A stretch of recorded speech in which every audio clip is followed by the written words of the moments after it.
ফজরের 2 রাকাত সুন্নত এ পুরো দুনিয়া আর দুনিয়াতে যা কিছু আছে সব কিছুর চাইতে উত্তম। তাহলে যে 2 রাকাত সুন্নত পৃথিবীর চাইতে উত্তম, ওই 2 রাকাতের সুন্নতের পরে যে 2 রাকাত ফরজ রয়েছে, এই ফরজের আল্লাহু আকবার কি দিয়ে মিটাবা? এই ফরজের সামি আল্লাহু লিমান হামিদা কি দিয়ে মিটাবা? কত টাকার মালিক হয়েছে তুমি নামাজের কাফারা দিবা?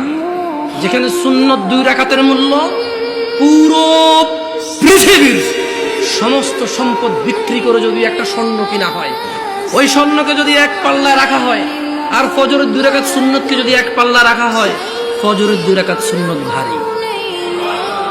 ওই সুন্নত এত ভারী হলে ওই ফজরের নামাজের ফরজ যেটা তুমি ঘুমের মধ্যে কাটিয়ে দাও, ওই 2 রাকাত ফরজের আল্লাহু আকবার সামি আল্লাহু লিমান হামিদা আত-তাহিয়াতু সুবহান রাব্বিয়াল আযীম সুবহান রাব্বিয়াল আলা কি দিয়ে কিনবা? তুমি কি কয় টাকার মালিক হয়েছে যে 2 রাকাত সুন্নতই পুরো পৃথিবীর চাইতে উত্তম?